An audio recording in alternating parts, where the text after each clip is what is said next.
Orang baik sering disakiti. Ternyata ini alasannya pernah tidak sih?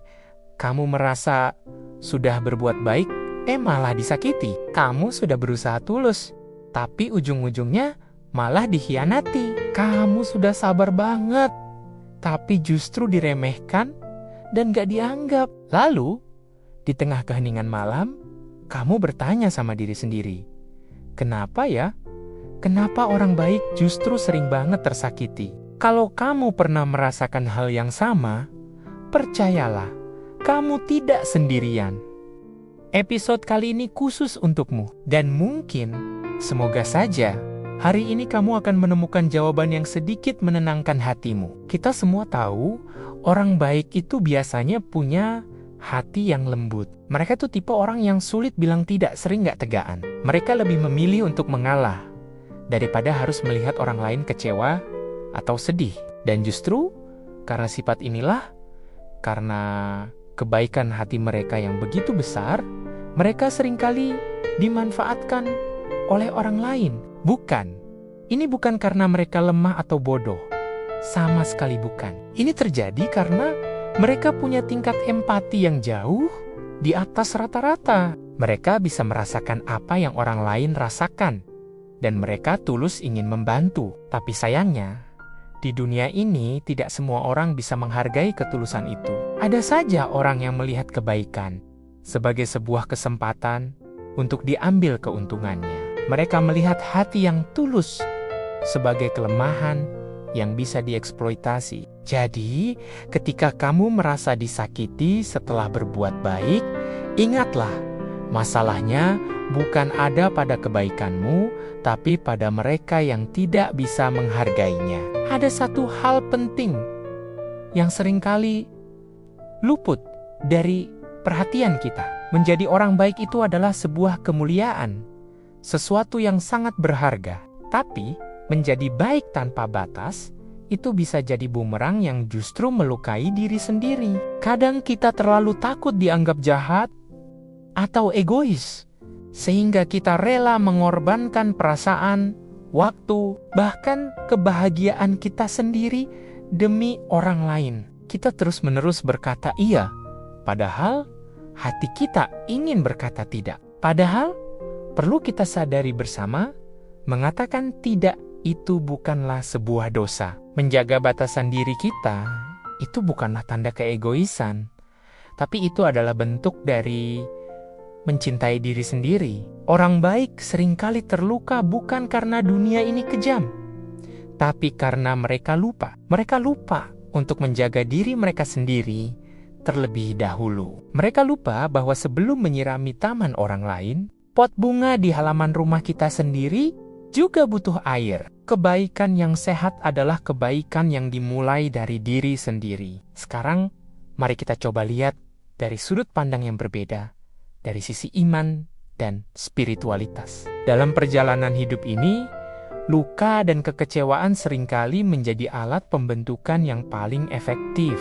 Coba bayangkan, emas yang paling murni sekalipun harus melewati proses pemanasan dengan api yang sangat panas. Begitu juga dengan karakter kita. Karakter yang kuat dan bijaksana seringkali ditempa melalui berbagai ujian dan cobaan. Jadi, mungkin saja luka yang sedang kamu alami saat ini bukanlah sebuah hukuman, tapi ini adalah sebuah proses. Bukan berarti Tuhan sengaja membiarkan kamu disakiti tanpa ada alasan yang jelas, tapi bisa jadi ada sebuah kedewasaan yang sedang Dia bentuk di dalam dirimu. Ada kekuatan yang sedang Dia persiapkan. Kebaikan yang sudah teruji oleh berbagai kesulitan pada akhirnya akan berubah menjadi sebuah kebijaksanaan. Dan hati yang pernah merasakan luka ketika sembuh akan menjadi jauh lebih kuat dan lebih berempati dari sebelumnya. Lalu, apa yang harus kita lakukan saat kita disakiti? Haruskah kita membalasnya? Orang baik seringkali punya kecenderungan untuk tetap membalas dengan kebaikan, meskipun mereka sudah dilukai. Dan itu adalah hal yang sangat indah dan mulia. Tapi, ada satu hal penting yang perlu kita ingat. Membalas dengan kebaikan bukan berarti kita membiarkan diri kita untuk terus-menerus disakiti oleh orang yang sama. Ada perbedaan yang sangat tipis, namun krusial, antara mengampuni dan membiarkan. Mengampuni itu artinya kita melepaskan dendam, amarah, dan kebencian dari dalam hati kita. Kita melakukannya bukan untuk mereka, tapi untuk diri kita sendiri, agar hati kita menjadi lapang dan damai.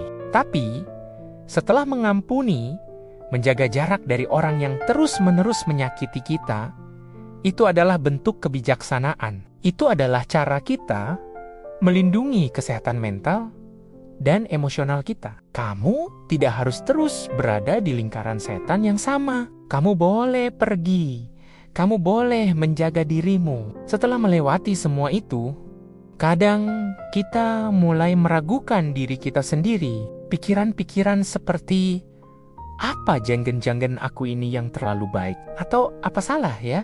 Jadi orang yang tulus di zaman sekarang mulai muncul di kepala. Aku ingin kamu tahu, jawabannya adalah tidak. Kamu tidak salah. Jangan pernah berhenti untuk menjadi orang baik hanya karena dunia ini terkadang belum siap untuk menghargai kebaikanmu. Kebaikan itu seperti cahaya, sekecil apapun itu, ia akan selalu punya arti. Jadi, tetaplah jadi orang baik. Tapi, ada lanjutannya. Jadilah orang baik yang bijaksana. Jadilah orang baik yang juga cerdas. Baik, tapi tetap tegas dalam prinsip. Tulus, tapi juga punya batas yang jelas. Peduli terhadap orang lain, tapi juga tetap menghargai dan memprioritaskan diri sendiri. Karena kamu berharga dan perasaanmu juga penting. Kalau hari ini kamu sedang merasa lelah, merasa terluka, merasa kecewa karena kebaikanmu disalahgunakan, aku ingin kamu tahu satu hal. Kebaikan yang sudah kamu tabur itu tidak akan pernah sia-sia. Mungkin tidak semua orang bisa melihatnya. Mungkin tidak semua orang bisa menghargainya. Tapi percayalah, Tuhan melihat setiap tetes ketulusan dari hatimu, dan semesta ini bekerja dengan caranya yang ajaib. Suatu hari nanti, di waktu yang paling tepat, kamu akan dipertemukan dengan orang-orang yang sefrekuensi, orang-orang yang bisa melihat dan menghargai hatimu yang tulus itu. Jadi, untuk saat ini, tetaplah jadi orang baik. Tetaplah menjadi cahaya bagi sekitarmu. Tapi, jangan pernah lupa untuk melindungi hatimu sendiri juga. Karena kamu pantas untuk bahagia. Terima kasih sudah mendengarkan. Sampai jumpa di lain kesempatan.